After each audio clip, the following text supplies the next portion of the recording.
Okay, అందరికీ నమస్కారాలు. ఈరోజు ఇక్కడ అన్నా క్యాంటీన్కి వచ్చి ఉదయం అందరితో కలిసి బ్రేక్ఫాస్ట్ చేయడం చాలా సంతోషాన్ని ఇస్తూ ఉంది.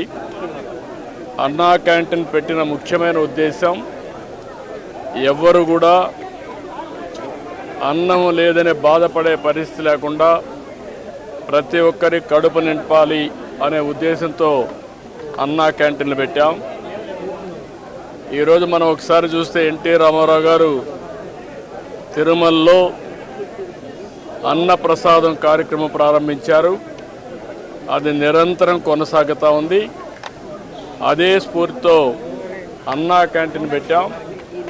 అన్నా క్యాంటీన్ కూడా ఒక పద్ధతి ప్రకారం ఉండాలని ఈరోజు ఇక్కడ అన్నా క్యాంటీన్ మీరు చూశారు.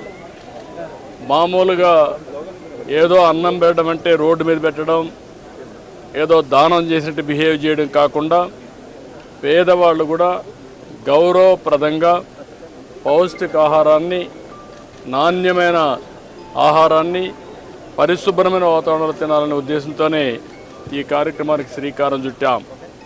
ఇది ఒక ఉదాహరణ. ఇక్కడ మీరు చూస్తే క్లీనినెస్ ఉంది, సెపరేట్ క్యాంపస్ ఉంది, కాంపౌండ్ వాల్ ఉంది. వచ్చిన వాళ్ళు ఎవరైనా సరే ఇక్కడ ఆ సమయంలో వస్తే మార్నింగ్ కానీ, మధ్యాహ్నం కానీ, రాత్రి కానీ 3 పూట్ల ఇక్కడ భోంచేసే పరిస్థితి వస్తుంది. 5 రూపాయలకే భోంచేస్తున్నారు. చాలామంది అనేక పనుల కోసం బయట వస్తారు. ఒక ఆటో డ్రైవర్ కావచ్చు, ఒక ముఠా కార్మికుడు కావచ్చు, లేకుంటే రోడ్లు క్లీన్ చేసే కార్మికులు కావచ్చు, లేకుంటే ప్రజలు కావచ్చు. ఇలాంటి వాళ్ళు చాలామంది ఉంటారు. ఎక్కడన్నా భోజనానికి పోవాలంటే 100 రూపాయలు మినిమం ఒక పూటకు డబ్బులు పే చేసే పరిస్థితి వస్తుంది. అక్కడ కూడా పౌష్టికాహారం దొరికే పరిస్థితి లేదు. ఇవన్నీ పరిష్కారం కోసం పెట్టాం. ఈరోజు ఇక్కడ ఏదైతే ఈ ఫౌండేషన్ ఉందో, మన అన్నా క్యాంటీన్ ఇస్కాన్ ఫౌండేషన్ చాలా మంచి వర్క్ చేస్తున్నారు. అది కూడా సెంట్రలైజ్డ్ కిచెన్ పెట్టి అది కూడా చాలా పౌష్టికాహారం కానీ వెరైటీస్ కూడా పెంచి రుచికరమైన, నాణ్యమైన ఫుడ్ పెట్టే పరిస్థితికి వచ్చారు.